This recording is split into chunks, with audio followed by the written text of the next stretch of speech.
اصل چیز جس کو سمجھنے کی ضرورت ہے وہ یہ ہے کہ سیم محبتیں، ایک جیسی محبتیں، ایک جیسے جسم، ایک جیسی آنکھیں خدا نے ہم سب کو دی ہیں. کوئی انسان کسی انسان پہ برتری نہیں رکھتا اس اعتبار سے کہ مثلا میرے پاس مال زیادہ ہے یا میرے پاس اولاد زیادہ ہے. اللہ نے ہم سب کو ایک جیسا جسم دیا. مثلا بہت بڑا مالدار ہو تو اس کی بھی 2 آنکھیں. یہ نہیں کہ زیادہ مال آنے سے انسان کی 4 آنکھیں ہو جائیں. بہت زیادہ بندہ غریب بھی ہو تو اس کی بھی 2 آنکھیں. یہ نہیں کہ غربت کی وجہ سے اس کی 1 آنکھ ہو جائے. تو جسم کے اعتبار سے خدا نے سب کو ایک جیسا بنایا ہے. جہاں فرق انسان پتہ چلتا ہے وہ ایمان کے اعتبار سے.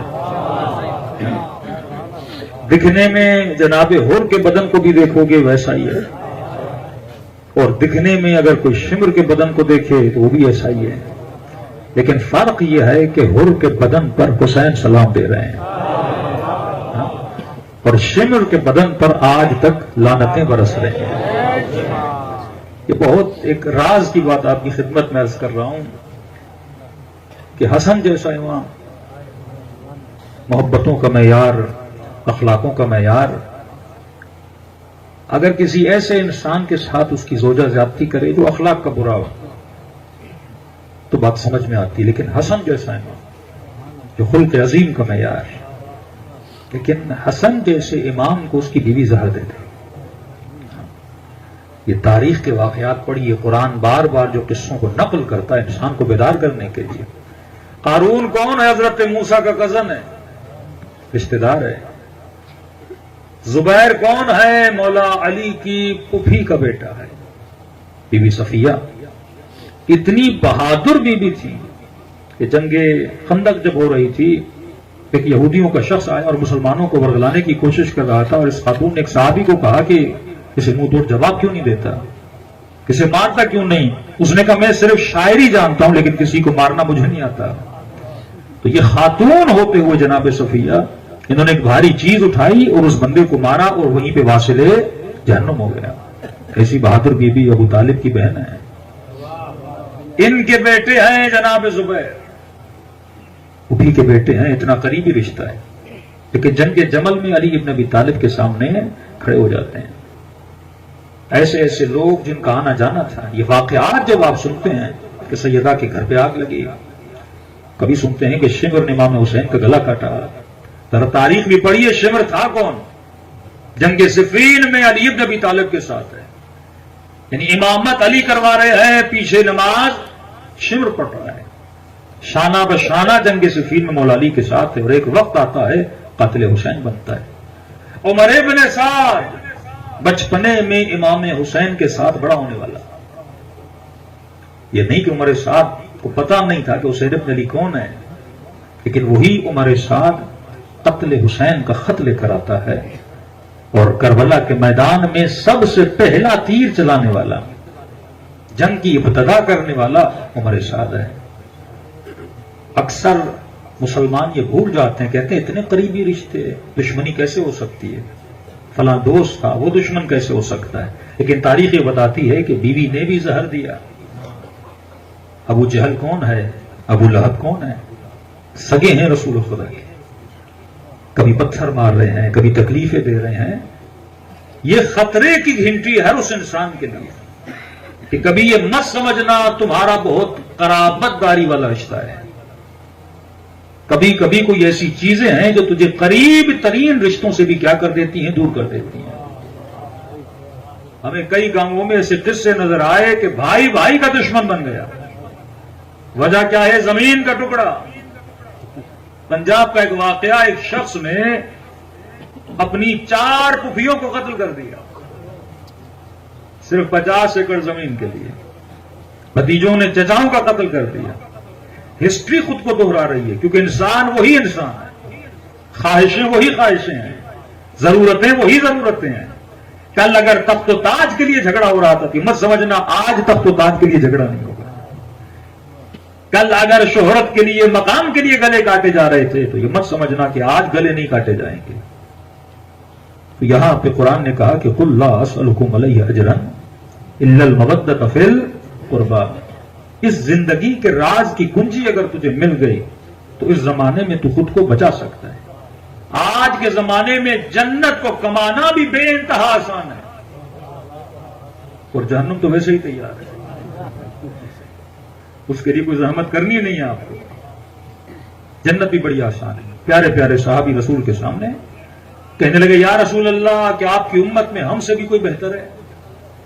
ہم نے آپ کو دیکھا، ہم نے آپ کا ساتھ دیا، ہم نے جنگوں میں شرکت کی۔ نبی نے فرمایا ہاں، تیرے بعد آنے والی امت ہوگی جو تجھ سے بھی زیادہ بہتر ہوگی۔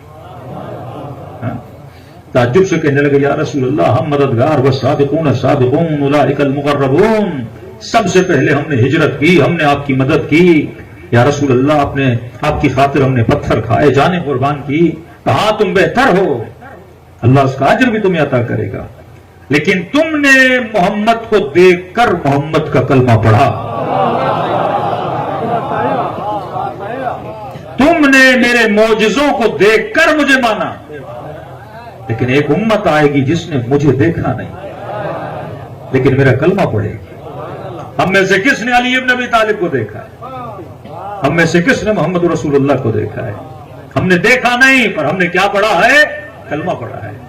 کیا سارے کلمے پڑھنے والے کا؟ نہیں، مجھے دیکھا نہیں لیکن مجھ پر ایسا ایمان ہے جیسا تم لوگوں کا محمد پر ایمان ہے۔ فرمائیے قیامت میں آگے آگے ہوں گے، ان کے لیے بولا جائے گا کہ یوم تری المؤمنون والمؤمنات یسعی نورہم بین ایدیہم وبایمانہم، ایسے لوگوں کو لایا جائے گا جن کے چہروں سے نور نکل رہا ہوگا۔ عالم برزخ والے، عالم قیامت والے رش کھائیں گے، کاش ایسا نور ہمارے چہروں سے بھی نکلتا ہے۔ تو ایسا بننے کے لیے مطلب آج کے زمانے میں، جس زمانے میں آپ رہ رہی ہیں، دنیا کا مشکل ترین زمانہ ہے۔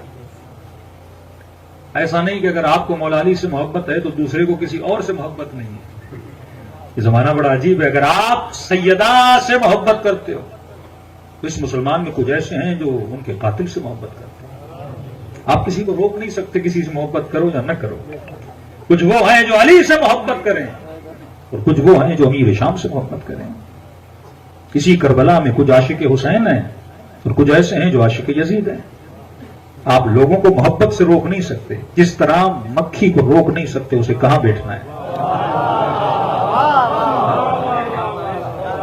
اب یہ تو ہر انسان کا ضرف ہے، کوئی مکھی شہد پہ بیٹھتی ہے، کوئی مکھی گندگی پہ بیٹھتی ہے۔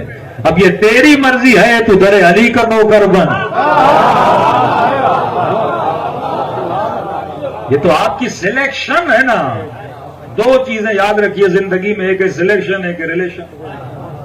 اسی بنیاد پہ جنت اور جہنم ملنی ہے۔ سلیکشن مطلب انتخاب، اور آسان کر دوں بھئی آپ کی مرضی ہے پیپلز پارٹی کو انتخاب کرو، یا آپ کی مرضی ہے مثلا ایم کیو ایم کو انتخاب کرو۔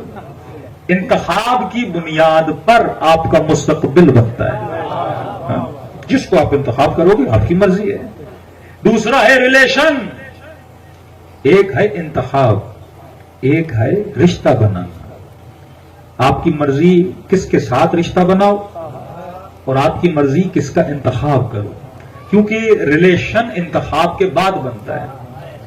زندگیاں بن جاتی ہیں اچھے انتخاب سے، زندگیاں بگڑ جاتی ہیں برے انتخاب سے۔ اگر زوجہ فاطمہ جیسی انتخاب بہترین ہے، مددگار ہوتی ہیں بچوں کی تربیت میں، گھر کے رہن سہن میں، یہ بیوی سکون لاتی ہے۔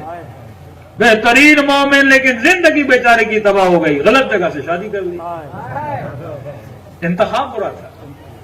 جوان ہے، نمازی، روزے دار، عزادار، ماتم مجلسی، لیکن کسی غلط خاتون کے چکر میں پڑ گیا۔ انتخاب انسان کا اگر غلط ہو، سکون تباہ، ایمان تباہ۔ پر میں عقل مند وہ ہوتا ہے جس کا انتخاب اچھا ہوتا ہے۔ میں نے کہا مکھی مکھی ہوتی ہے، کوئی شہد کا انتخاب کرتی ہے، کوئی گندگی کا انتخاب کرتی ہے۔ تو یہ تیری مرضی ہے، تو کس کا انتخاب، لیکن انتخاب ہوتا کس بنیاد پر ہے؟ اس بنیاد کا نام ہے محبت۔ ایک ہے محبت عاقلانہ، ایک ہے محبت عارفانہ، ایک ہے حیوانی محبت۔ اب میں نے یہ سوچنا ہے کہ میرے دل میں جو محبت ہے وہ محبت کون سی ہے؟ دیکھیے آپ کی موبائل پہ میسج آتا ہے، آسان کر کے سمجھا رہا ہوں. کبھی دوست کا میسج آتا ہے، سلام کیا یا علی مدد کی، آپ نے اسے جواب دیا، دعا دی آپ نے بھی بدلے میں دعا دی.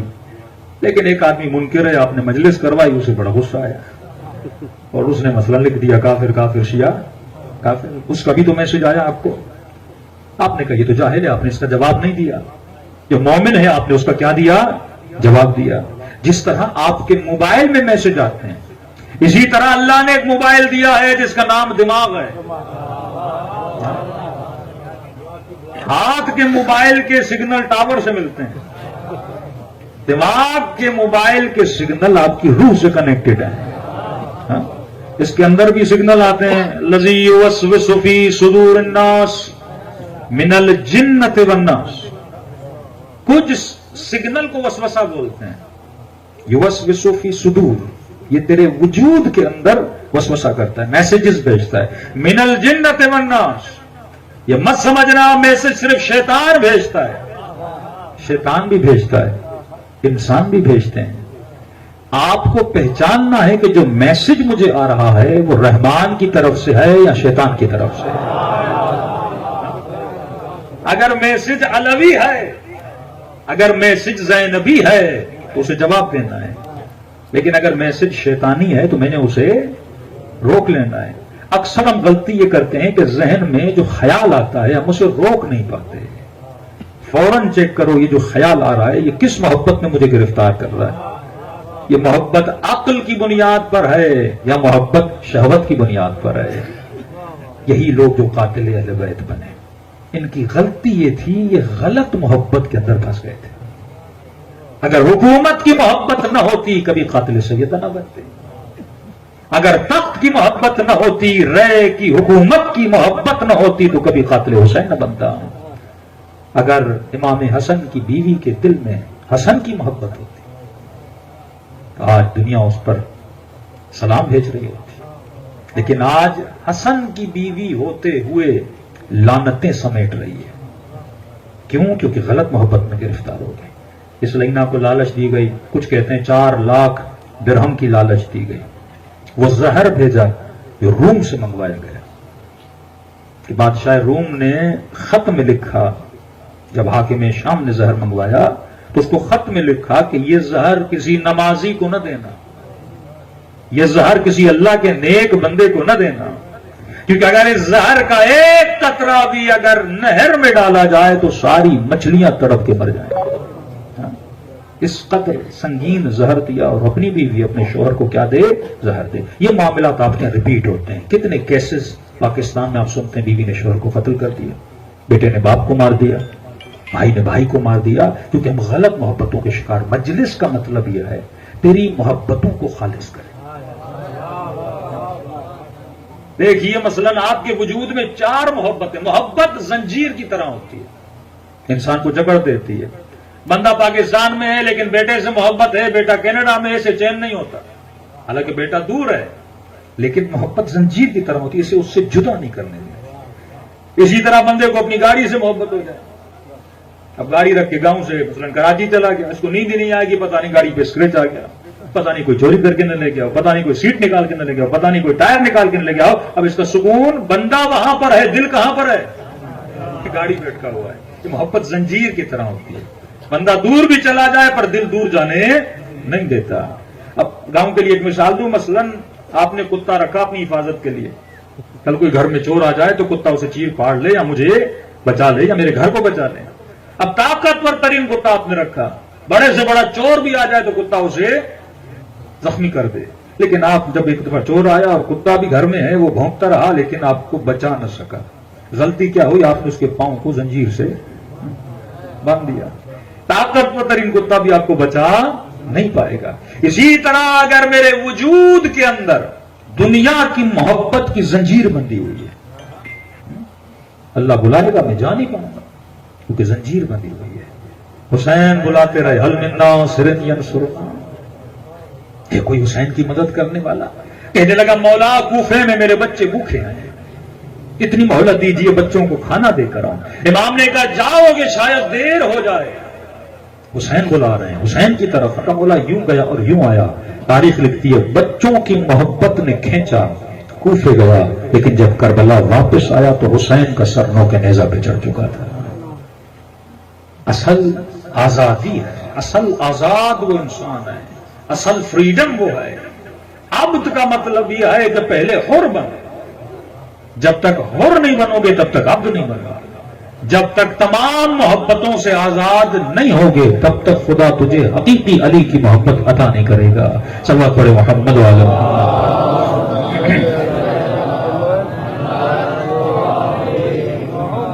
تو الا المودۃ فی القربى کا مطلب یہ ہے کہ اپنے وجود کو تمام محبتوں سے کیا کرو؟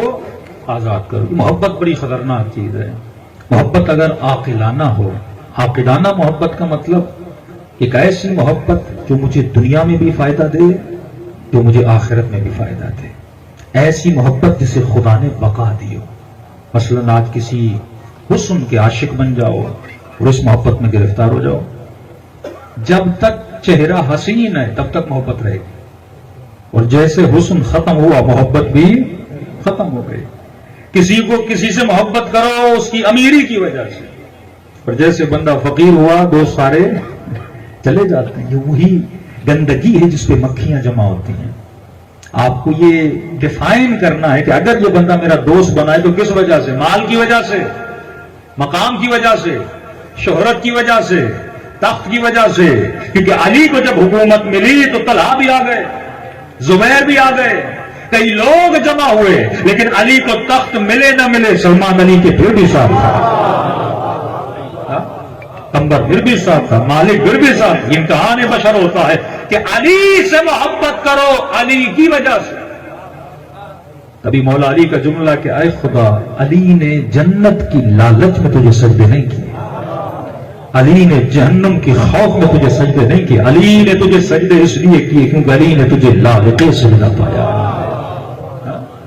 کہیں ایسا تو نہیں ہماری بھی اہل بیت سے کوئی لالچ والی محبت ہو کہ علی قسیم النار والجنہ ہے جہنم میں، اور جہنم کو تقسیم کرنے والا، تو ہم مولا علی سے محبت کریں گے اور سیدھا جنت میں۔ دیکھیے دھوکہ آپ کسی کو نہیں دے سکتے، وہاں خالص مال کو خریدا جاتا ہے، ملاوٹ نہ دنیا میں چلتی ہے نہ آخرت میں چلتی ہے۔ ہاں کسی کو مال کی پہچان نہ ہو نا اسے تو دے سکتے ہو، لیکن علی کو کون دھوکہ دے؟ کہتے ہیں دو پٹھان مر گئے، قبر میں ایک پٹھان کو اٹھایا گیا، ملائکوں نے پوچھا تیرا نام کیا ہے؟ کس نے کہا اخلاص خان؟ تو کہا سورہ اخلاص آتی ہے؟ کہا آتی ہے۔ تو سنا اس نے پڑھا قل هو اللہ احد اللہ الصمد، لم یلد، پورا پڑھ دیا، کہا جا امتحان میں پاس ہو۔ دوسرے سے پوچھا تیرا نام کیا ہے؟ اس کا نام تھا یاسین خان۔ اب اس نے سمجھا کہ مجھے بھی کہے گا یاسین پڑھ دو، اخلاص تو چھوٹا سا سورہ تھا، تو اس نے فوراً کہا کہ ملائک صاحب میرا نام تو یاسین ہے لیکن پیار سے مجھے کوثر بلاتا۔ تو ایسا نہیں کہ وہاں پہ بندہ ملائکوں کو دھوکہ دے رہے، وہاں دھوکہ نہیں چلتا۔ ملائک سوال پوچھے اسے بولے میں تو عزادار ہوں، میں تو ماتمی ہوں، میں نے تو مجلس کروائی تھی عارف کاظمی کو بلا کے۔ وہ کہے گا وہ تیرا عمل ہے، لیکن عمل قبول کس کا ہوتا ہے؟ بھائی لاکھ مجلسیں کرواؤ، لاکھ درود پڑھو، 100 زیارتیں کرو امام حسین کی، لیکن قبول کس کا عمل ہوتا ہے؟ اصل تو قبولیت ہے نا۔ انما یتقبل اللہ من المتقین، قرآن کا اٹل فیصلہ ہے، میں عمل اس کا قبول کروں گا جس کے دل میں تقویٰ ہے۔ اب تقویٰ کیا ہے؟ کچھ کہتے ہیں تقویٰ خوف الہی کا نام ہے، لیکن میں کہتا ہوں تقویٰ عشق الہی کا نام ہے۔ کلمہ کیا ہے ہمارا؟ لا الہ الا اللہ۔ آج تک ہم نے سوچا کہ اس کا ترجمہ کیا ہے؟ لا الہ، اکثر لوگ ترجمہ کرتے ہیں کوئی خدا نہیں سوائے اللہ کے، لیکن یہ ترجمہ صحیح نہیں ہے۔ قرآن کی آیت من اتخذ الہہ ہوا، مکے والوں کے لیے انہوں نے اپنا الہ کسے بنایا؟ اپنی ہوا و ہوس نفس کو۔ الہ کا مطلب ہے محبوب، الہ کا مطلب ہے معشوق، کیونکہ آپ سنتے اپنے محبوب کی۔ بندہ ہندو ہو، بندہ مسلمان ہو، بندہ مسیحی ہو، لیکن کرتا وہی ہے جو اس کا محبوب اسے کہے۔ اب محبوب بندہ بنا تو بندے کی سنے گا، محبوب مال بنا تو مال کی سنے گا، محبوب رائے کی حکومت بنی تو اس کی سنے گا، محبوب علی بنا تو علی کی سنے گا، محبوب امیر شام بنا تو امیر شام کی سنے گا۔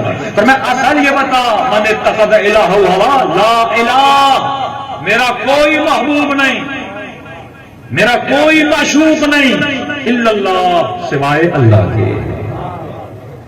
اس کے سوا اگر کسی کی محبت آئی تو یہ شرک ہے۔ اس کی محبت میں کسی کی محبت کو ملاوٹ میں نہیں کرنا۔ اصل محبت کس کی ہے؟ اللہ کی۔ رسول سے بھی عشق ہے کیونکہ رسول عاشق خدا ہے، علی سے عشق ہے کیونکہ علی عاشق خدا۔ پوری زندگی عشق خدا میں گزر گئی نا۔ کبھی ایسا عاشق آپ نے دیکھا کہ سر کٹ جائے نو کے نیزہ پر پھر بھی اپنے محبوب کا ذکر کرتا ہوا؟ یہ تعلق ہے حسین بن علی پروردگار عالم سے، عشق پروردگار عالم۔ فرمایا خدا عبادت اس کی قبول کرتا ہے جس کے دل میں کیا ہے؟ عشق خدا ہے۔ یہ عشق بڑھتا کیسے ہے؟ آپ مجلس میں آتے ہو، عشق امام حسین بڑھتا ہے، کربلا جاتے ہو، عشق امام حسین بڑھتا ہے، نماز پڑھتے ہو، عشق خدا بڑھتا ہے۔ لیکن سب سے بڑا ریزن عشق بڑھنے کا سوال پڑے محمد وعلی محمد۔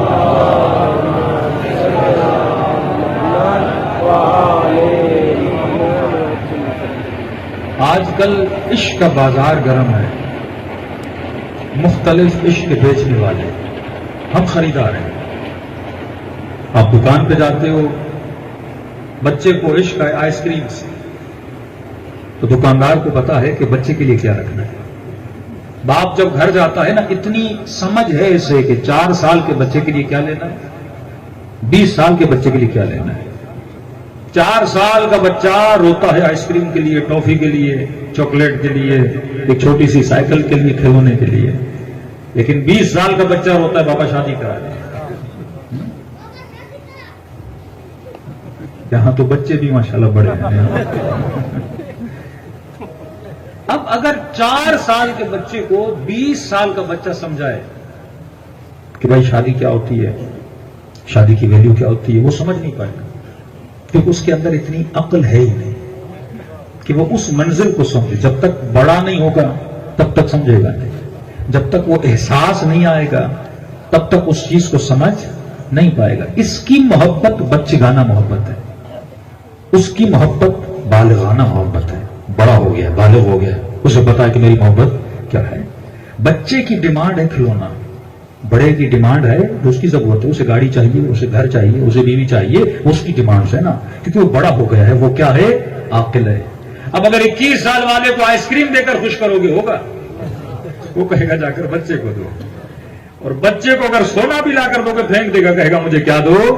آئس کریم دو۔ تو آپ بڑی کوشش کرتے ہیں بعض مسلمانوں کو سمجھانے کی کہ علی کیا ہے، علی سونا ہے، علی ہیرا ہے، لیکن وہ سمجھ نہیں پاتا کیونکہ اب ہی تک بچہ ہے۔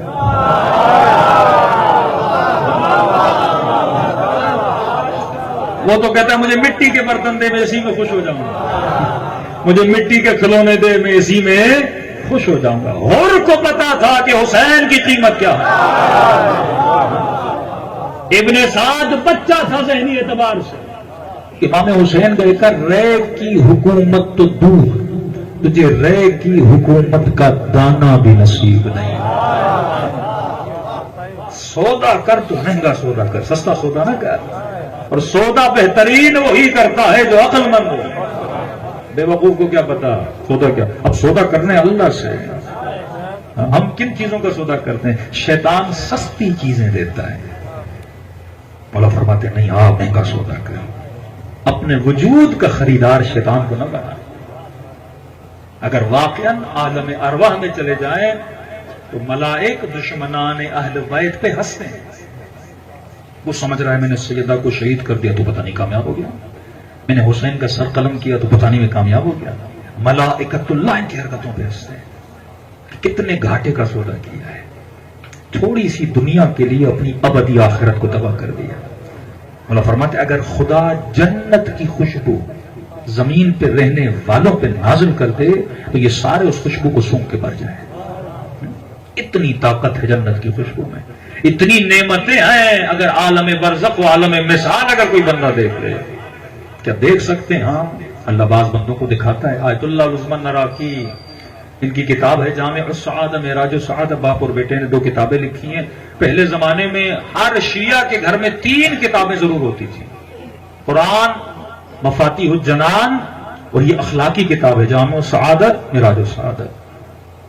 سعادت کا جامع ترین راستہ، کامیابی سیکھنے کا جامع ترین راستہ. اگر بچہ 14 15 16 سال کا، اسے پتہ ہونا چاہیے میں دنیا میں آیا کیوں. اب یہ بیچارہ جوان ہوتا ہے، اس کے اندر شہوت بھی ہے، بھوک بھی ہے، مال کی محبت بھی ہے، ہاں شہرت کی محبت بھی ہے، مقام ہے، کبھی نوکری کے پیچھے، کبھی کسی کے پیچھے. اب اس معاشرے کی محبتوں میں اور بیچنے والے جو اس محبتوں کو ہیں کہ ان کا شکار بن جاتا ہے اور پوری زندگی کیا ہو جاتا ہے، گمراہ ہو جاتا ہے. مجلس حسین بھی سمجھو ایک بازار ہے، لیکن اس بازار مشک علی بیچا جاتا ہے کوئی خریدنے والا، ہے کوئی اس عشق کو پرکھنے والا، ہے کوئی عبد خدا بننے والا، ہے کوئی اپنی آخرت کو بنانے والا. تو یہاں بھی دعوت دی جا رہی ہے. اور ایک چھوٹا سا موبائل جب اپنی جیب سے نکالتے ہو وہاں سے بھی تجھے دعوتیں دی جاتی ہیں. جب ٹی وی کھولتے ہو وہاں سے بھی دعوت دی جا رہی ہے. بڑے بڑے شہروں میں جاتے ہو، یہ جو فاسقین، فاجرین، یہ بدکاریاں، یہ فحاشتیں پھیلانے والے، یہ بھی دعوت دے رہے ہیں. فرق یہ ہے کوئی مبلغ اسلام ہے تو کوئی مبلغ شیطان ہے. شیطان نے بھی تو اپنے مبلغ پھیلائے ہوئے ہیں نا، شیطان بھی تو بھیجتا ہے نا لوگوں کو دعوت دینے جہنم کی طرف. اب یہ میری شناسائی ہونی چاہیے کہ جو میسج میرے پاس آ رہا ہے اللہ کا ہے یا شیطان کا ہے. یہ اگر میں سمجھ گیا کہ دعوت جو آ رہی ہے مجھے پہچان میں آنی چاہیے دعوت الہی دعوت ہے یا شیطانی دعوت ہے. اور جو اس شناسائی کو رکھے اور سمجھ گیا اور صحیح وقت پہ سمجھا کہ حسین جنت کی دعوت دے رہا ہے، ابن سعد مجھے جہنم کی طرف لے جا رہا ہے. ہاں وقتی سکون ہے لیکن ابدی تباہی ہے. یہاں وقتی تکلیف ہے لیکن ابدی سکون ہے. فیصلہ میں نے کرنا ہے کہ میں نے شہد پہ بیٹھنا ہے یا گندگی پہ بیٹھنا ہے. میں نے کون سی چیز سے اپنی خوراک بنانی ہے، اچھی خوراک یا بری خوراک. آوے نراگی فرماتے گھر میں فاقے تھے کھانے کے لیے، رمضان کا مہینہ افطاری کے لیے کھانا نہیں. یہ بھی ایک علماء کی روش ہوتی تھی. جب پریشان ہوتے تھے، مستاصل ہو جاتے تھے، تو کہتے میں نے سوچا وادی السلام چلا جاؤں. وادی السلام میں ہزاروں انبیاء دفن ہیں، جن کا 1,24,000 کے قریب انبیاء اللہ نے بھیجے. یہ سرزمین سب سے پرانی ہے، جسے بین النہرین کہتے ہیں نا، دجلہ اور فرات. یعنی دنیا کی سب سے پہلی مخلوق آ کر جہاں پہ بسی، یا دنیا کی سب سے پہلی سویلائزیشن، تمدن جہاں پہ بنا، سوسائٹی، گاؤں کہیں پہ بنا، تو یہ کوفے کی سرزمین ہے، بین النہرین ہے. تب سے انبیاء آئے اور یہاں پہ ہزاروں انبیاء دفن ہیں، شہداء، اولیاء. تو انہوں نے کہا کہ مستحب بھی ہے، اور جب بندہ پریشان ہو تو اولیاء کو یاد کرے نا. تو کہتے میں چلا گیا وادی السلام، جا کے وہاں پہ قبروں پہ جا کے فاتحہ پڑھو، کوئی ہدیہ دوں تاکہ خدا ان کے صدقے میں میرے لیے رزق کو کھولے.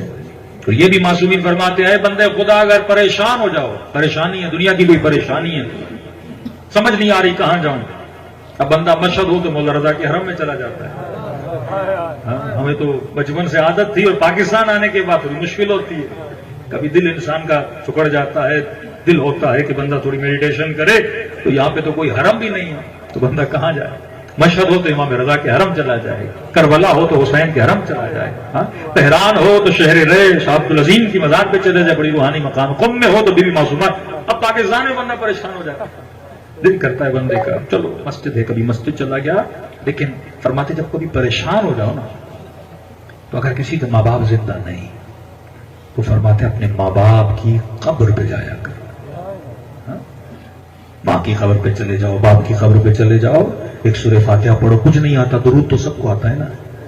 1000 مرتبہ 1400 مرتبہ درود پڑھو، ان کو ہدیہ کرو. فرمایا ماں باپ کی دعا مرنے کے بعد بھی قبول ہوتی ہے. اگر کسی کی ماں زندہ ہے تو اس کے قدموں میں بیٹھ جاؤ، وہ کما میرے لیے دعا کرو، میں پریشان ہوں. باپ کے ہاتھوں کو بوسا دو، بابا ان ہاتھوں کو بلند کر کے میرے حق میں دعا کریے. اللہ فوراً راستے کیا کرتا ہے، کھول دیتا ہے. بعض اوقات بڑے دروازے ہمارے قریب ہوتے ہیں لیکن ہم بڑے دور چلے جاتے ہیں. اللہ کہتا ہے قبولیت کا دروازہ تیرے گھر میں ہے، تو بھٹک کہاں رہا ہے. یہ ماں باپ قبولیت کے دروازے ہیں. آغائے نراکی فرماتے میں چلا گیا وادی السلام میں اور میں نے کچھ دعائیں پڑھی مرحومین کے لیے. اتنے میں ایک جنازہ آیا وادی السلام. لوگوں نے آ کے جنازے کو دفن کیا. قبر کھدی ہوئی تھی. مجھے دیکھا مولانا ہوں سر پہ امامہ ہے کہ شیخ ادھر آؤ. عراق میں مولانا کو شیخ بولتے ہیں, سندھی شیخ نہیں ہے. وہاں آپ کو ہر مولوی شیخ ملے گا. کسی نے کہا مولانا پتہ نہیں سندھ کے شیخ نجف میں کیسے آ گئے. میں نے کہا یہ وہ شیخ نہیں ہے, کاسٹ شیخ نہیں ہے, وہاں پہ لقب ہے. عالم کو شیخ بولتے ہیں. کہ شیخ ادھر آؤ. چلا گیا. کہ ہمیں بہت جلدی ہے, جنازہ ہم نے قبر میں اتار دیا ہے, اس پہ تلقین بھی پڑھو, کچھ دعائیں بھی پڑھو. مزدور کھڑا ہے, بعد میں قبر کو کیا کرا دینا, دفن کرا دینا. اور نراکی کہتے ہیں آیا تھا, چلو یہ بھی ایک ثواب کا کام ہے, کسی مومن کی قبر پر تلقین پڑھا دو. کہتے میں قبر کے اندر اتر, میں نے تلقین پڑھائی, کچھ زیارتیں پڑھی, ان کے ایصال ثواب کے لیے فاتحہ پڑھی, اور انہی کی قبر میں بیٹھ کر سوچ رہا تھا. اچانک میں نے کیا دیکھا, میرے سامنے سے ایک دروازہ کھلا.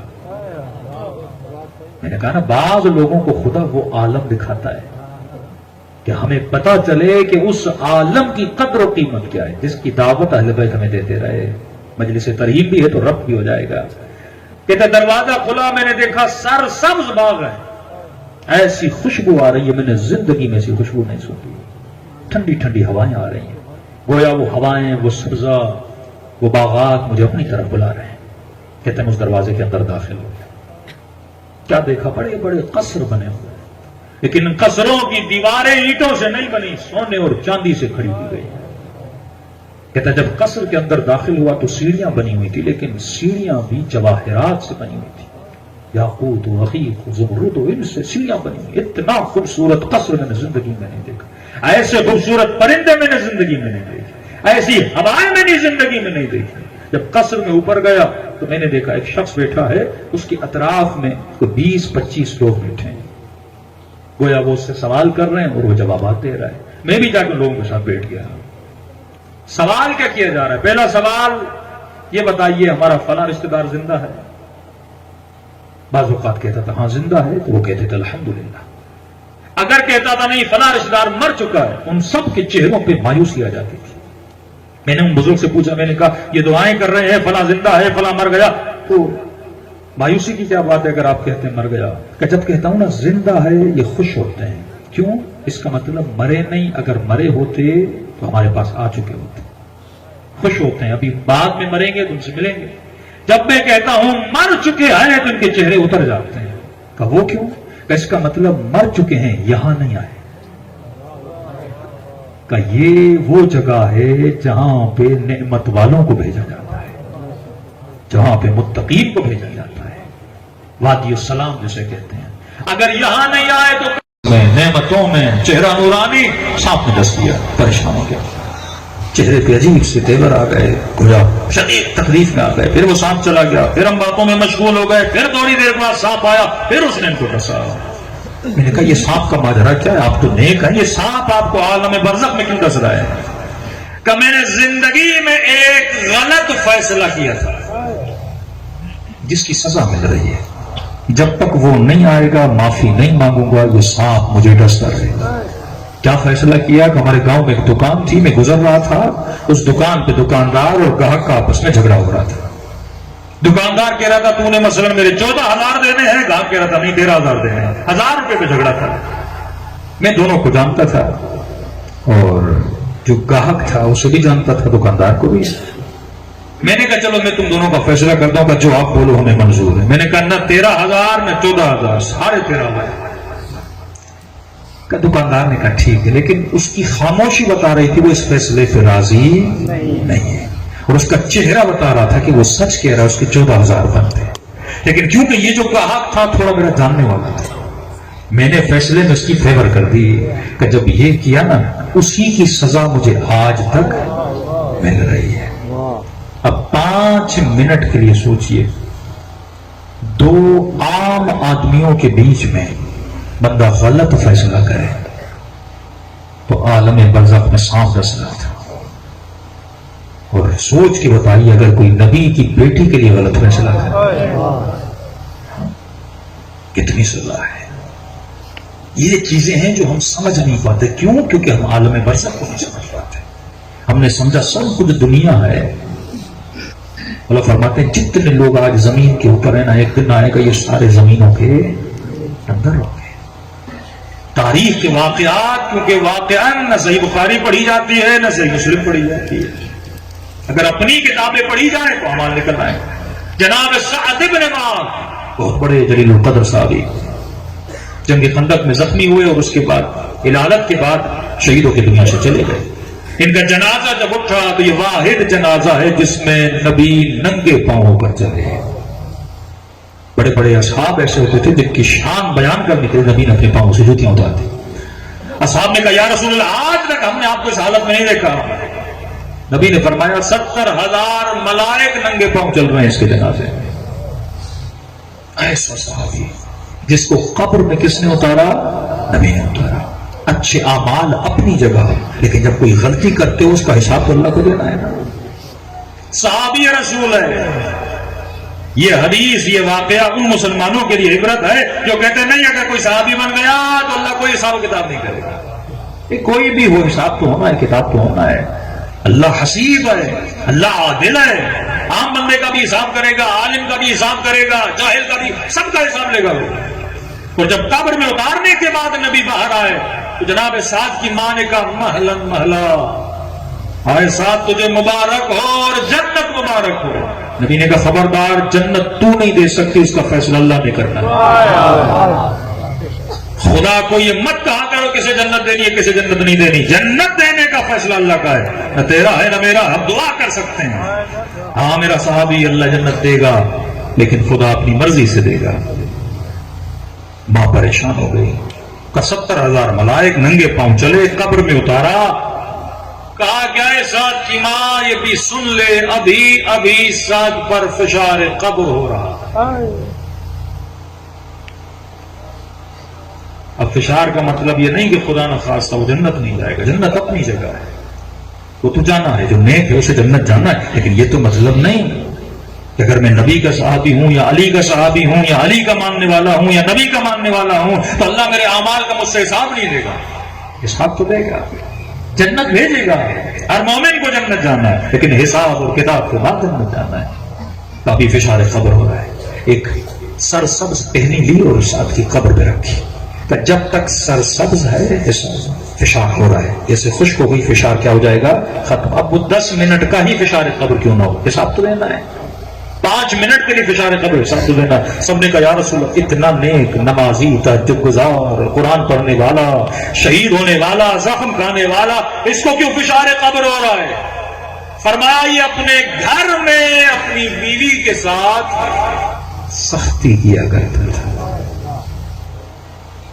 اللہ نے اگر کسی کا اختیار دیا ہے اس کا مطلب یہ نہیں تو ظالم ہو جاتا ہے۔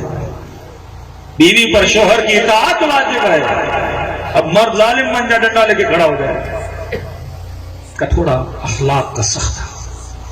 یہاں پہ یہ حدیث فرمائی افضلکم ایمانا احسنکم اخلاقا، تم میں سے افضل ترین ایمان والا وہ ہے جس کا اخلاق سب سے اچھا ہے۔ ہو سکتا ہے کوئی مومن، نمازی، تہجد گزار، ماتمی، سب کچھ اوپر اخلاق کا برا، اور ایک دوسرا ہے جو تہجد بھی نہیں پڑھتا، بس واجبات ہی پڑھتا، لیکن اخلاق کا بڑا اچھا ہے، جنت میں مقام اس کا بلند ہوگا۔ مولا فرماتے ہیں ہمارے شیعوں کی نشانی ہے کہ شیعوں کے چہروں پر ہمیشہ مسکراہٹ ہوتی ہے، مسکراہٹ ہوتے ہیں۔ اتنے کنجوس نہ بن، کسی کو پیسے کی مدد نہیں کر سکتا، مشورہ بھی نہیں دے سکتا، کم از کم ہنس کر اس کے دکھ کو تو دور کیا کر۔ احسنکم اخلاقا، پھر فرمایا تم میں سے سب سے بہترین اخلاق محمد کا اخلاق۔ اکثر لوگ کہتے ہیں نا بیویوں کے ساتھ نبی کا رویہ کمزور ایمان والے، تو اخلاق نبی کا اچھا تھا نا، سب کے ساتھ اخلاق اچھا تھا۔ جس نے کچرا پھینکتی تھی نا ڈیری نبی کے سر پر، جب بیمار ہو گئی تو پھر رسول اس کی عیادت کے لیے گئے۔ یہی فرق ہے، مکتب اہل بیت تلوار سے نہیں بڑھا، اخلاق علی سے بڑھا ہے۔ 500 سال دشمنان اہل بیت کی حکومتیں رہی ہیں، 500 ایئرز، 300 سال بنو امیہ، تقریباً 200 سال عثمانی حکومتیں رہی ہیں، لیکن شیعہ کس طرح بڑھے؟ پورے سندھ کو ملا لیں، محمد ابن قاسم نے یہاں لوگوں کو مسلمان بنایا، کس کے زور پر؟ تلوار کے زور پر۔ حجاج ابن یوسف کا زمانہ تھا، یہ فتوحات جتنی ہوئی اکثر تلوار کا زور تھا، پورا ایران مسلمان بنا تلوار کے زور تھا. لیکن شیعہ کیسے بنے؟ ہمارے پاس تو کوئی حکومت ہی نہیں تھی، اخلاق کے زور. اور جو اخلاق سے مسلمان بنتا ہے وہ کبھی اسلام کو چھوڑتا نہیں.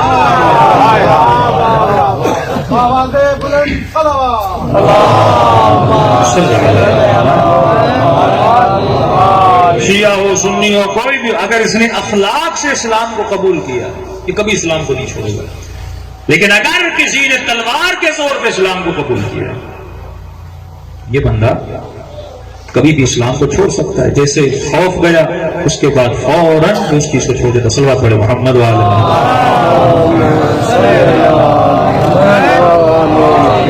محمد وجل. یہ میں نے ٹنڈولا یار میں بھی واقعہ پڑھا تھا کہ لوگ نبی کے زمانے میں بھی کچھ ایسے تھے جو اخلاق علی کی وجہ سے مسلمان ہوئے. کہ میں نے کہا کسی جنگ میں مولا علی لڑ رہے تھے، لڑتے لڑتے علی نے وار کیا اور ظالم کی تلوار گر گئی.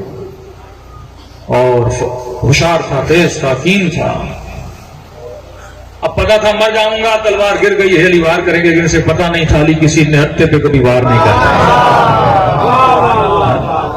یہ مولا کا اصول تھا، جب تک ہاتھ میں تلوار ہے تو علی وار بھی کرتا. تلوار گری تو مولا فرما دیتے ہیں نہتے پر وار نہیں کرتا. جو پیٹ دے کے بھاگتا ہے علی وار نہیں کرتے.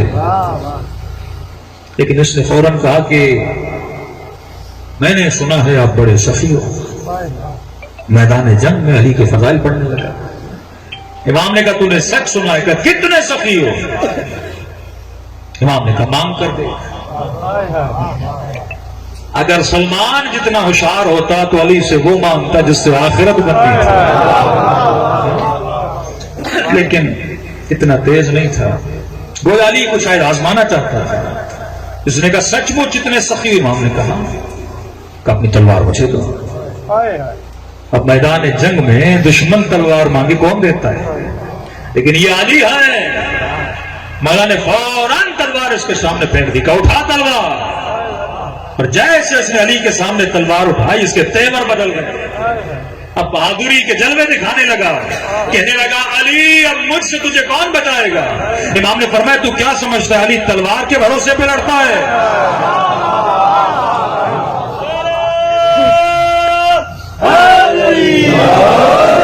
تو کیا سمجھتا علی تلوار کے بھروسے؟ وہ اور ہیں جو تلواروں کے بھروسے پہ لڑتے ہیں، علی اپنے خدا کے بھروسے پہ لڑتا ہے. اس نے جب یہ منظر و اخلاق علی دیکھا نا کہ اگر علی کا خدا ایسا ہے جس پہ علی کا اتنا بھروسہ ہے اس خدا پر میں بھی ایمان لانا چاہتا ہوں. اس نے فوراً مولا کے ہاتھوں میں بیعت کی اور نبی کی طرف روانہ ہوا. اب مقابلہ تھا جنگ میں، میدان جنگ. دور سے اصحاب کرام دیکھ رہے تھے اور ان کو بات سمجھ میں نہیں آئی اور اکثر علی ان کی سمجھ میں آتے بھی نہیں تھے. کبھی کسی نے لاب دہن پھینکا، علی کھڑے ہو گئے، چہر قدمی کرنے لگے. یہاں تو انہوں نے دیکھا کہ اب دور سے دیکھ رہے تھے، علی نے تلوار گرائی، پھر اپنی تلوار دی، پھر اس نے اپنی تلوار واپس دی، پھر علی کے ساتھ آنے لگا. کہنے لگا یا رسول اللہ علی کی ہمیں سمجھ نہیں آتی. کافر تھا، تلوار گری تھی، فوراً اسے واصل جہنم کر دیتے. علی کافر کو اسیر بنا کے لا رہے ہیں کہ یہی تو فرق ہے تجھ میں اور علی میں کہ تو اپنی تلواروں سے کافروں کو مارتا ہے، علی نے اپنے اخلاق سے اس کے کفر کو مارا.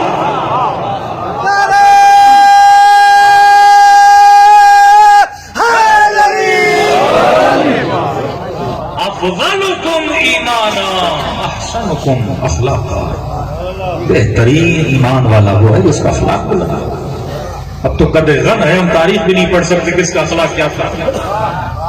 تاریخ میں ہے ایسی جلیل القدر شخصیات گزری ہیں، گھر میں آ کے چیختے تھے، ان کے گھر میں ان کی بیوی کے بچے گر جاتے. واقعاً تاریخ میں لکھا ہوا.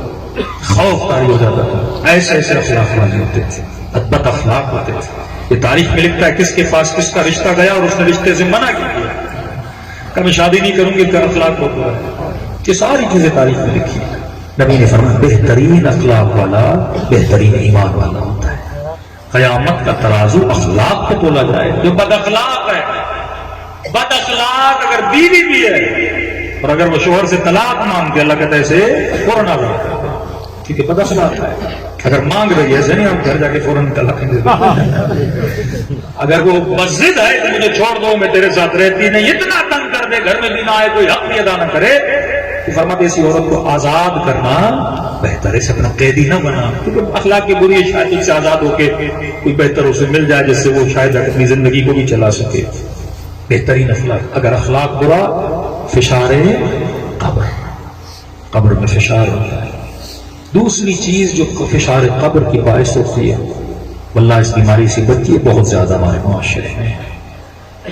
نبی نے فرمایا جو نمیمہ کرتا ہے, نمیمہ کا مطلب سخن چینی, چار دوست ہوٹل پہ بیٹھے ایک محفل میں بیٹھے چاروں کی برائی کر رہے ہیں, فرمایا یہ کبھی بھی فشار قبر سے بچ نہیں سکتا.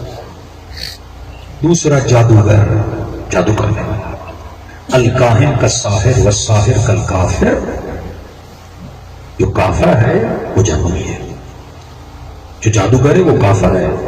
جادو سورہ بقرہ میں بتاتے ہیں کوئی بھی ایسا کام کرنا, کوئی ایسا عمل جو دو لوگوں کے بیچ میں کیا ڈالے, تفرقہ ڈال دے. دو دلوں کو جدا کر دو. خاتون نے فون کیا کہ میری ساس نے پتہ نہیں کون سا علم کیا, میرے شوہر نے مجھے چھوڑ دیا, تو دلوں کو جدا کر دو. اور واقعاً کوئی ایسا کرے تو فرماتے ہیں کبھی بھی اللہ کے فشار قبر سے بچ نہیں سکتا, بلکہ یہ کافر ہو کر اٹھایا جائے گا, مسلمان ہو کر نہیں. ایک تو المیہ یہ ہے کہ ہم بعض گناہوں کو چھوٹا سمجھتے ہیں, تو بعض گناہوں کو ہم نے آسمان پہ اٹھا لیا ہے. اس خاتون نے کہا جب میری سانس نے یہ کیا, میں نے کہا کیا کیا, جب اس نے بتایا پھر ثابت ہو گیا کہ واقعاً اس نے ایسا علم کیا. میں نے کہا یہ بتاؤ تمہاری سانس نماز پڑھتی ہے؟ کہا پابند, تہجد گزار ہے, عابد ہے, زاہد ہے, بڑی نیک ہے ہمارے خاندان میں. میں نے کہا اگر اسے بولا جائے شراب پی کے بھی, استغفر اللہ ربی وتوب الیہ, مولانا کیسی باتیں کر رہے ہیں, متدین ہے. میں نے کہا اسے بولا جائے قتل کرو, کرے گی, کا متدین ہے. میں نے کہا اگر اسے بولا جائے دوپٹہ اتار کے روڈ پہ چلو, چلے گی, کا متدین ہے. مولانا کیسی باتیں کر رہے ہیں. میں نے کہا اس کا مطلب اسے نہیں پتا جو کام اس نے کیا ہے وہ زنا سے بھی بدتر ہے. کیوں بولا غیبت و شک. ہم بعض گناہوں کو بہت چھوٹا سمجھتے ہیں, قیامت میں جائیں گے پروردگار میں نے شراب نہیں پی, میں نے زنا نہیں کی, میں نے نماز پڑھی, اللہ کہے گا تو نے اس سے بدتر کام کیا. تو غیبت کر کے آیا تو مومنوں کو آپس میں لڑا کے آیا. ایسی محفلوں سے بچو جہاں پہ کسی کی برائی ہوتی ہے. چار لوگ بیٹھے, چار لوگوں کی برائیاں, چار خواتین بیٹھی, چار لوگوں کی برائیاں. اشد من الزنا, یہ زنا سے بچ کرے. کیوں؟ بندہ نشہ کرتا ہے, انفرادی گناہ ہے, کسی کو نقصان تو نہیں دیا. بندے نے بدکاری کی, انفرادی گناہ ہے, کسی کو نقصان تو نہیں دیا. لیکن اگر تم نے کسی کی برائی کی, تم نے دو لوگوں کو لڑایا, اسے کہتے ہیں فساد, مفسد فی الارض بنتا ہے. کیوں لوگ دشمن اہل بیت کرتے ہیں؟ لوگوں کے دلوں میں علی کی برائی کی گئی. پیٹ پیچھے باتیں کرنا, بھائی تمہیں کسی کی برائی پتا بھی ہے کہ تیرے اندر کم برائی ہے. اللہ اگر تیرے عیب لوگوں کو دکھا دے, کوئی تجھے ہاتھ بھی نہ دے. اللہ کہتا ہے جب میں ستار العیوب ہوں, تو بھی ستار العیوب بن, تو بھی لوگوں کے عیبوں کو چھپا. فرمایا یہ گناہ بھی انسان کو فشار قبر کا مبتلا کرتا ہے. کسی نے کہا مولانا اگر کہیں پہ کسی کی برائی ہو رہی ہو تو کیا کرے, تو معصوم فرماتے وہاں اس محفل میں بلند آواز سے صلوات پڑھ لیا کرو. صلوات شیطانوں کو بھگا دیتی ہے. دوسری چیز اپنے بچوں کو صحیح ماحول دینے کے لیے. گاؤں کا ماحول ہے, اکثر آپ شہر میں جاتے ہو, کوئی تصویر لے کر اپنے گھر کی دیوار پہ لگا دیتے ہو, کسی منظر کی تصویر, کسی سینری کی تصویر, ہاں مختلف خوبصورت تصویریں. لیکن ان تصویروں کی جگہ پہ اگر بچے پڑھے لکھے ہیں آپ, تو ان کو لکھنا پڑھنا آتا ہے, اپنے گھروں میں تصویر کی جگہ علی کا فرمان لگا دیا. چار عورتیں آپس میں بیٹھتی ہیں, برائیاں شروع, مولا کا فرمان لگا دو کہ غیبت کرنے والی کبھی علی والی نہیں ہو سکتی. اس گھر سے سکون, گھر کیوں تباہ ہوتا ہے؟ کیونکہ ہم ان بیماریوں میں مبتلا ہے. مومنوں میں دشمنیاں کیوں ہیں؟ کیونکہ بیماریوں میں مبتلا ہے. حسد کی وجہ سے کسی کی برائی کرتا ہوں, کوئی مجھ سے زیادہ ترقی کر رہا ہے میں اس کی برائی کرتا ہوں, کسی کو اللہ نے مال زیادہ دیا برائی کرتا ہوں, کسی کو اللہ نے حسن زیادہ دیا. جلسی, حسد, حسد نیکیوں کو ایسے کھا جاتا ہے جیسے آگ لکڑیوں کو کھا جاتی ہے. یہی اندر کی بیماریاں. باہر کا دشمن ہمیں کچھ بھی نہیں کر سکتا, سب سے بڑا دشمن ہمارے اندر بیٹھا ہے جو ہمارے لیے فشار قبر کا باعث بنتا ہے. پہلی چیز بد اخلاقی. مومن خوش اخلاق ہو, چہرے پہ مسکراہٹ ہو, اچھی اچھی باتیں کرے، پازیٹو باتیں کرے. ایک جگہ پہ برائی سننا جائز ہے. کہاں پہ؟ ایک مظلوم ہے جس پہ ظلم ہوا ہے، کسی وڈیرے نے ظلم کیا، کسی بندہ اس کے پیسے کھا گیا.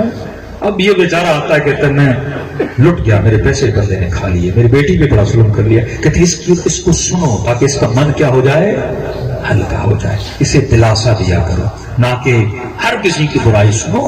اگر مظلوم ہے، ہم بھی یہاں پہ بیٹھ کے یزید کی برائیاں کرتے ہیں کیونکہ امام حسین مظلوم ہے، ان پہ ظلم ہوا ہے. تو ظالم کو عیاں کرنا ہر کسی کے لیے ضروری ہے.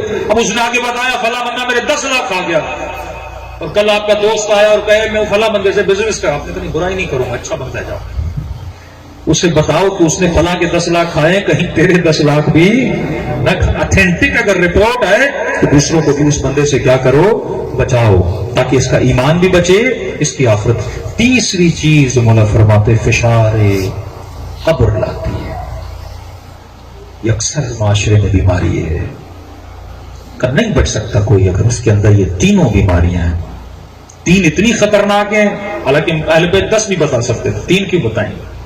اخلاق کا برا ہونا، پیچھے برائیاں کرنا، 3 کوئی ایسا علم کر کے 2 لوگوں کو آپس میں لڑانا. چوتھی چیز جو نماز پڑھنے میں سست ہے. یہ نہیں کہا جو نہیں پڑھتا اس کا پیشاب ہی ہوگا، کہا جو سست ہے. ساہون قرآن کہتے ہیں جو نماز پڑھنے میں کیا ہے، ساہون مطلب جو سست ہے. پڑھتا تو ہے لیکن کہتے بعد میں پڑھ لوں گا، 1 گھنٹہ 2 گھنٹہ بالکل قضا ہونے کے قریب ہوتا ہے، پھر مسئلے پہ آتا ہے یا کوئی کام پڑ جاتا ہے، نماز کیا ہو جاتی ہے، قضا ہو جاتی ہے. مطلب تو عشق میں سست ہے. تو نے لا الہ الا اللہ کہہ کر عشق کا وعدہ تو کیا اور عشق میں وفا نہیں کر رہا. فرمایا جو نماز میں سست ہے وہ بھی کبھی فشار قبر سے بچ نہیں سکتے. تبھی جب اہل بیت کی زندگی پڑھی جاتی ہے کہ جب وقت عبادت ہوتا تھا مولا حسن کے چہرے کا رنگ زرد ہو جاتا ہے. جناب سیدہ کے لیے ترتعش وجود ہوا. سیدہ جب مصلی پہ کھڑی ہوتی تھی وجود کی ہڈی ہڈی ہلتی تھی. فضا نے کہا بی بی آپ کی کیفیت کیونکہ اللہ کے جلال کو دیکھتی ہوں تو جلال الہی اور رحمت الہی میرے وجود پہ طاری ہو جاتا ہے. عشق خدا. عباس جا کر بولو حسین 1 رات کی مہلت چاہتے ہیں. میں کہوں گا مولا یہ مہلت کیا بچوں سے باتیں کرنے کے لیے تھی، کیا سکینہ سے وقت بتانے کے لیے تھی، کیا علی اکبر سے وقت بتانے کے لیے تھی؟ لیکن لشکر یزید کہتے ہیں ہم بھی انتظار میں تھے، حسین 1 رات کی مہلت کیوں مانگ رہے ہیں، کیا کریں گے، جنگ کی پلاننگ کریں گے، کیا کریں گے حسین. لیکن لشکر یزید والے، عربی کا ایک محاورہ اپنی کتابوں میں لکھتے ہیں کہ حسین کے خیموں سے تسبیح خدا کی آوازیں ایسے آ رہی تھیں جیسے شہد کی مکھیاں اپنے چھتے پہ آوازیں نکالتی. پوری رات ذکر خدا میں مشغول رہے. یہ وہ عشق پروردگار اعلیٰ کبھی ان چیزوں سے غافل نہ ہوئی. کیونکہ فشار قبر سے جب نبی کا صحابی نہ بچ سکا ہم کیسے بچ سکتے ہیں؟ نبی فرمایا جب تک زندہ ہو اصلاح کرو. اولاد ہے اور نے بہت بڑا گناہ کیا، راستہ حسین کرو. سارے لشکر نے مولا کا پانی پی لیا. تاریخ لکھتی ہے اگر ہر حسین کو جانے دیتا تو شاید سینریو کو اور ہوتا. اتنا بڑا گناہگار، اتنی بڑی خطا. لیکن جب معافی مانگنے آیا تو یہ بھی تو کریم ہے نا. لیکن زندگی میں کرنے کے بعد نہیں کہ یہاں بندے کی روح نکلے اور بندہ بولے پروردگارہ مجھے معاف کر دے. آواز آئے گی کلا کلا، جب تک سانسیں چل رہی ہیں مہلت باقی ہے. مہلت ہے، مہلت ہے. جو کچھ کرنا ہے کرو. کیا تو وادی سلام جانا چاہتا ہے مرنے کے بعد یا وادی برہوت؟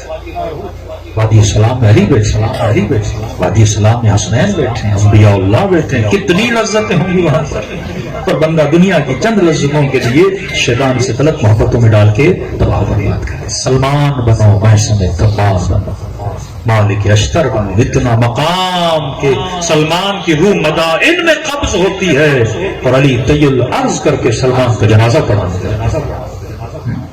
یہ مقام حاصل کرو اپنے امام زمانہ سے، تاکہ اگر قبر آباد ہے دنیا بھی آباد ہے.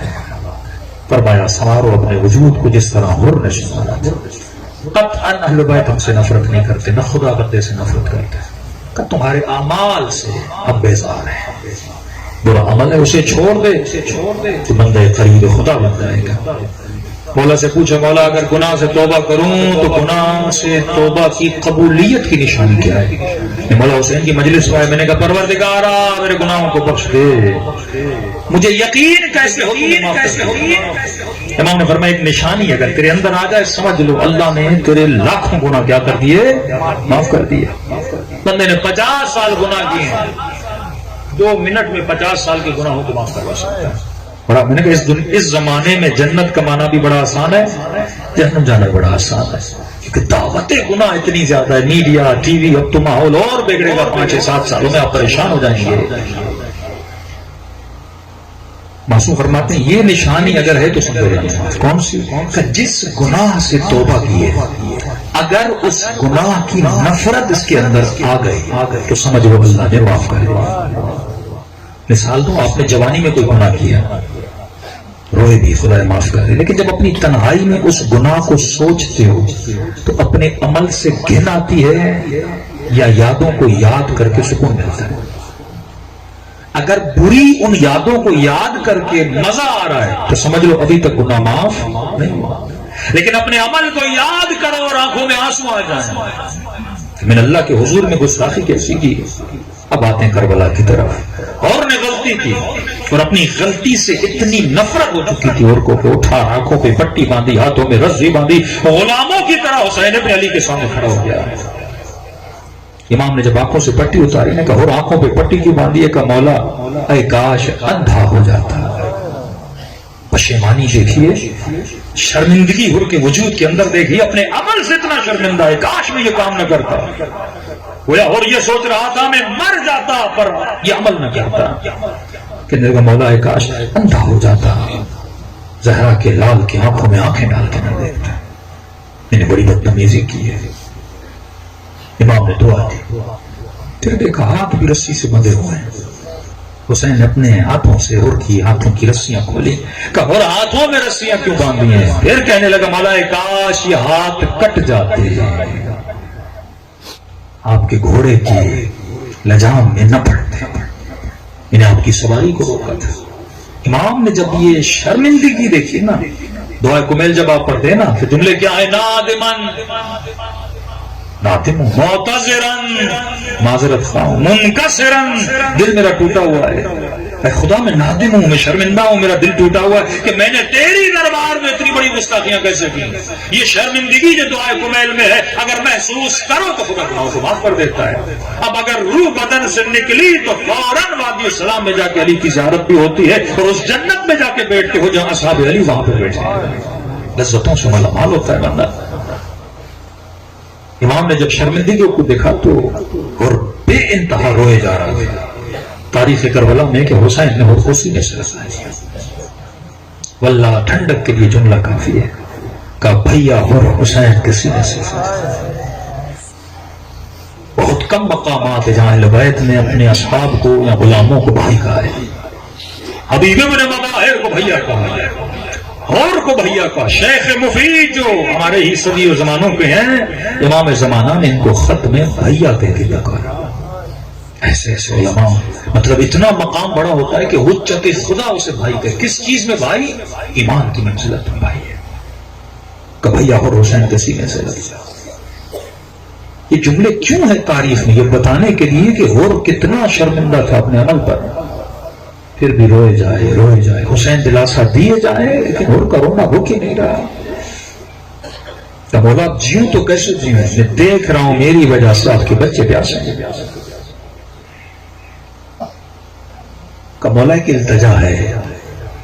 امام نے کہو مولا اگر اجازت ہو میں زہرا کی بیٹیوں سے معافی مانگ لوں. تاریخ لکھتی حر کا مقام توبہ کی وجہ سے بھی ہے، لیکن ایک اور صفت تھی حر کے اندر، وہ تھا ادب سیدہ فاطمہ. مسلمانوں نے ادب نہیں کیا، حر نے ادب کیا. مقام کتنا بڑا ہے.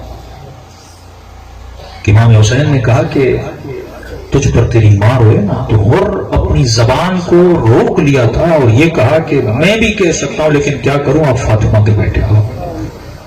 کس کا ادب کیا؟ سیدہ فاطمہ کا ادب کیا۔ یہاں پہ کہا کہ مولا التجا ہے، وہ کیسے؟ مولا اگر اجازت ہو میں نبی زادیوں سے بھی معافی مانگنا چاہتا ہوں۔ امام نے کہا اور میں نے معاف کیا، حسین کی بہنوں نے معاف کیا۔ کہنے لگا مولا سکون نہیں ملتا، خود جا کے معافی مانگنا چاہتا ہوں۔ جب اصرار کیا امام نے پوچھا اور اتنا اصرار کیوں کر رہے ہو؟ حسین نے معاف کیا تو سمجھو میری بہن نے معاف کیا، میری بیٹی نے معاف کیا، ہر بیوی نے تجھے معاف کیا۔ کہتا مولا سکون نہیں مل رہا، اور کیوں؟ کہتا مولا جب میں نے آپ کا راستہ روکا تھا نا، مجھے اونٹوں سے کچھ اماریوں سے بیویوں کے رونے کی آوازیں آ رہی، وائے ہو مجھ پر، میں نے زہرا کی بیٹیوں کو بلایا مولا۔ امام نے دیکھا اسے سکون نہیں مل رہا، کہ عباس اعلان کر دو اور معافی مانگنا چاہتا ہے۔ اعلان ہوا، خیام حسینی کے بیچ میں خاک کربلا پہ بیٹھ گیا، امامی کو اتارا، مٹی کو سر پہ ڈالا، اسے کہتے توبہ۔ بلند بلند آواز سے کہنے لگا اے سیدہ کی بیٹیوں، اے نبی زادیوں، کائنات کا سب سے بڑا گنہگار آج معافی مانگنے آیا ہے۔ کہتے ہیں یہ آوازیں جیسے بی بی زینب کے گانوں تک آئی نا، بچوں سے پوچھا بچوں یہ کون ہے؟ اتنا رو رہا ہے اور معافی مانگ رہا ہے کہ اماں یہ وہی ہے جس نے ماموں کا راستہ روکا تھا۔ اخلاق حسین احسنکم اخلاقا، اخلاق سیدہ زینب بھی دیکھو۔ بی بی نے فرمایا بچوں بڑے ادب سے جانا، سینے پہ ہاتھ رکھ کے سلام کرنا اور کہنا ماموں ہر زہرا کی بیٹی سلام دیتی ہے۔ حسین نے بھائی کہا، زینب نے بھی بھائی کہا، لیکن تاریخ لکھتی ہے اگلے جملے نے ہر کے کلیجے کو ہلا دیا کہ بچوں ہر کو ایسا کہنا۔ بچوں نے کہا کہ ماموں ہر زہرا کی بیٹی کہتی ہیں میں زینب تجھ سے شرمندہ ہوں۔ یہ جملہ سننا تھا، ہر تڑپ گیا کہ گناہ میں نے کیے، خطا میں نے کی، نبی زادی کیوں شرمندہ ہے؟ بی بی نے کہا اور علی کے در پر جب بھی کوئی پیاسا مہمان آیا خالی ہاتھ نہیں گیا، کوئی مہمان آیا بھوکا نہیں گیا۔ آج تو ہمارے گھر پہ مہمان بن کے آیا ہے، پر کیا کرے پلانے کے لیے پانی نہیں ہے، کھلانے کے لیے کھانا نہیں ہے۔ لیکن ایک بشارت دی سیدہ نے کہا اور قیامت کا دن ہوگا، اپنی اماں کو کہوں گی اماں اور اس وقت آیا تھا جب سب تیرے حسین کو چھوڑ کے چلے گئے تھے۔ نانا یہ حسین کے پاس تب آیا تھا جب آپ کا حسین تک و تنہا رہ گیا تھا، لہذا اسے جام کوثر پلائیے۔ ہدف مجلس یہ ہے وہ مقام پیدا کرو کہ سیدہ یہ دعا ہمارے حق میں بھی کریں کہ قیامت کے دن امتیں صفوں میں کھڑی ہوں گی اور جنت میں وہی جائیں گے جو نبی کے ہاتھوں سے اور علی کے ہاتھوں سے جام کوثر پی کر جنتی بنیں گے۔ تبھی فرمایا قیامت کے دن ہر آنکھ روتی ہے، دو آنکھیں کبھی نہیں روتی، ایک وہ آنکھ جو اپنے گناہوں پہ روئے، دوسری وہ آنکھ جو حسین کے غم میں روئے۔ شکر خدا کریں اللہ نے دونوں آنکھیں عطا کی ہیں، لیکن ان آنسوؤں کو باقی رکھو۔ محرم سفر میں ہم بہت روتے ہیں۔ کسی مومن نے کہا مولانا کوئی عمل بتائیے امام زمانہ کی زیارت ہو جائے۔ ہمارے استاد یہ عمل بتایا کرتے تھے اور 2-3 علماء نے کیا بھی اور نتیجہ بھی ملا۔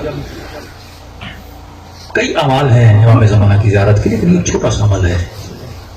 فرمایا جو انسان ہر روز کسی نہ کسی واجب نماز کے بعد 2 منٹ ہی صحیح پر حسین پر کریا کرے، 2 منٹ ہی صحیح ڈیلی بیسس پر واجب نمازوں کے بعد سجدے میں چلے جاؤ، کوشش کرو کوئی امام حسین کی مصیبت کو یاد کرو، سیدہ کی مصیبت کو یاد کرو۔ 1 سال تک اگر متواتر کوئی انسان عمل کرتا ہے تو حجت خدا کی زیارت ہو جاتی ہے، کیونکہ ڈیلی بیسس پر یہ آنسو آپ کی آنکھوں کو کیا کرتے ہیں؟ پاک کرتے ہیں۔ اب یہ آنکھیں اس قابل ہوتی ہیں کہ فرزند زہرا کے چہرے کی زیارت کیا ہو؟ نصیب ہو۔ نبی فرمایا قیامت میں ہر آنکھ روتی ہے، لیکن گناہوں پہ رونے والی آنکھ اور حجت خدا امام حسین کے غم میں رونے والی آنکھ کبھی نہیں روتی۔ خلوص دل سے، رات کا وقت ہے، قبولیت دعا کا وقت ہے، دلوں کو کربلا لے کر چلے. یتیمی حسین کے دن شروع ہونے والے ہیں، یتیمی سیدہ کے دن شروع ہونے والے ہیں. فرمایا جو خلوص دل سے حسین کو سلام کرے خدا اسے ثواب زیارت امام حسین نصیب کرتا ہے. تو جس کو سلام نہیں آتا، میں اکثر کہتا ہوں لفظ حسین تو سب کو آتا ہے، تو کم از کم حسین کہتے ہیں مولا کو یاد کرے تاکہ اس مجلس سے ثواب زیارت اٹھا کر اٹھے سب مل کے. السلام علی الحسین وعلی علی ابن الحسین وعلی اولاد حسین وعلی اصحاب.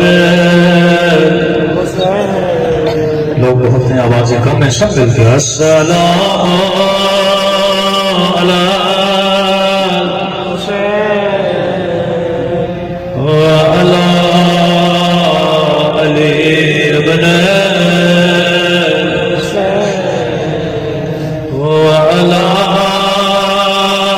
اولاد حسین وعلی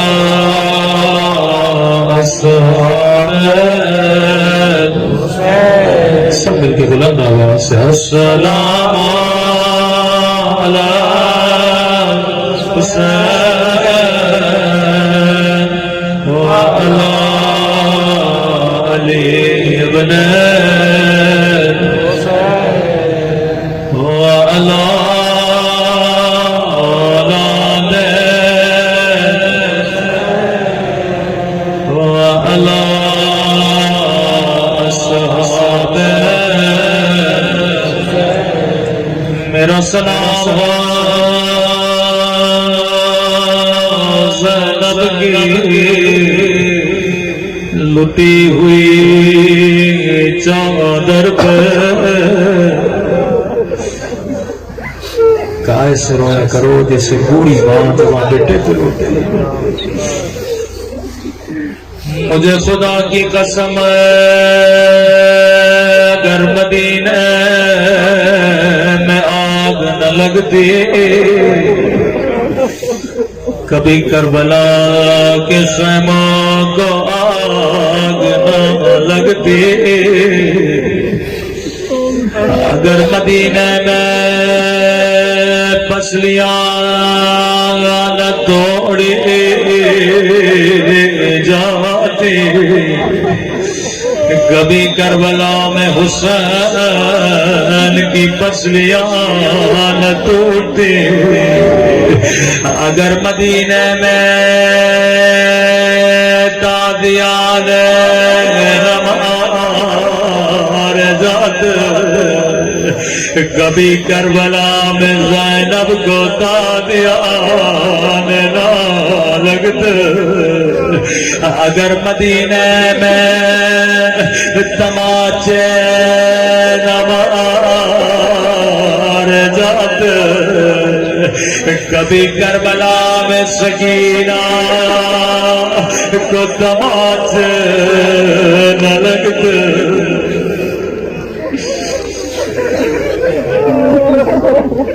واللہ اگر مدینہ میں ظلم نہ ہوتا کبھی کربلا نہ ہوتے. آج وارث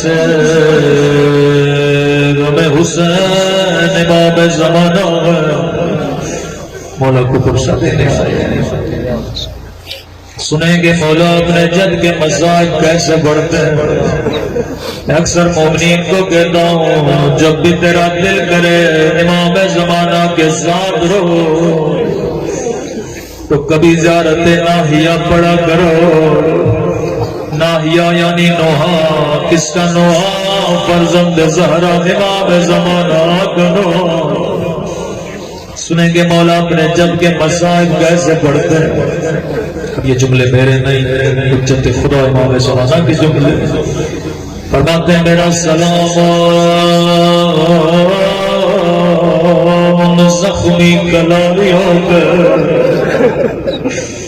کربلا میں بڑے بڑے مصائب آئے، بی بی زینب نے تازیانے کھائے، لیکن امام زمانہ نے اس مصیبت کو یاد نہ کیا.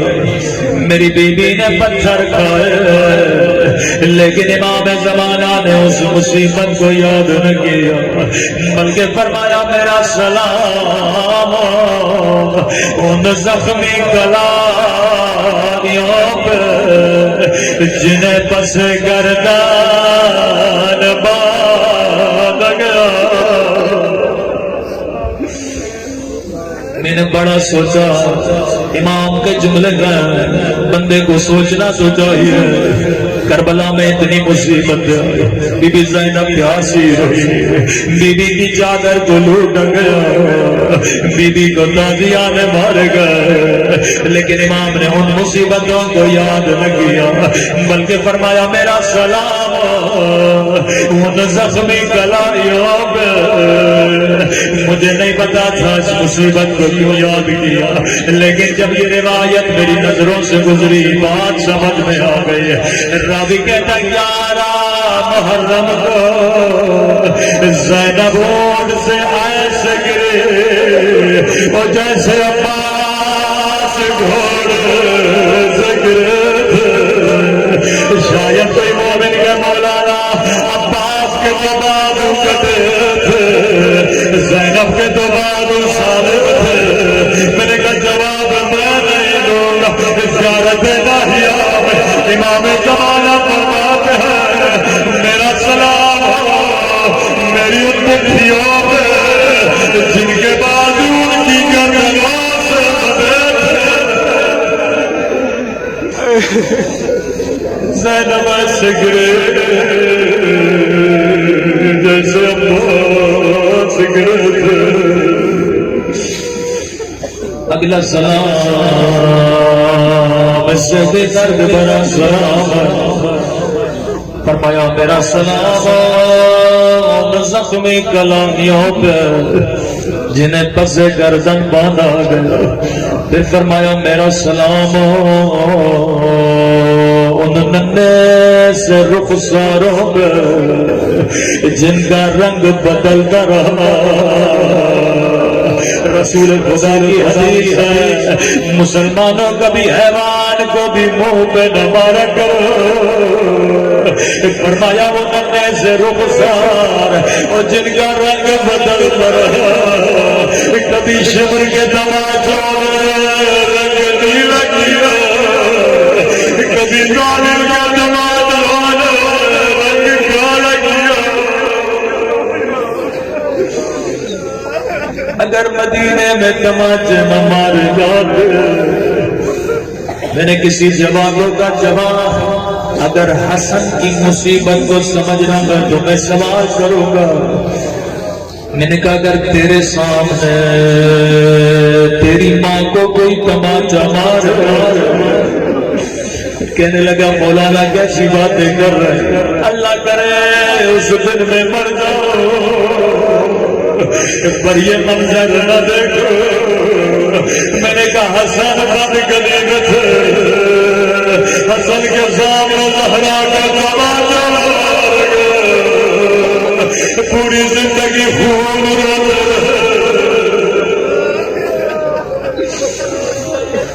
فرمایا میرا سلام ان سے رخساروں پہ جن کا رنگ بدلتا رہا. کربلا میں تماچے لگے، رخسار لال پڑ گئے، کوفے میں رخساروں کا رنگ نیلا ہو گیا. اگلا سلام آخری سلام اور زحمت کو تمام کرو. میرا سلام زخمی کلاریوں پہ جنہیں پس گردن باندھا. اگر مدینے کی گلی میں علی کے ہاتھوں کو نہ باندھا جاتا تو کوفے میں زینب کے ہاتھوں رسیانوں دے میرا سلام ننے سے رخساروں پہ جن کا رنگ بدل گیا آخری سلام بڑا درد بڑا سلام فرمایا میرا سلام خشک ہونٹوں پہ ان زخمی ہونٹوں پہ جن پہ ظالم چھڑی مارتا رہا یہ وہی ہونٹ ہے جن پہ سیدہ بوسہ کرتے تھے اور جنہیں نبی چوما کرتے تھے میں کہوں گا مولا یہ ہونٹ آپ کو یاد ہے لیکن ایک سلام میں بھی کرنا چاہوں گا مولا میرا سلام ہو ان ننھی سی آنکھوں پہ جو یہ منظر دے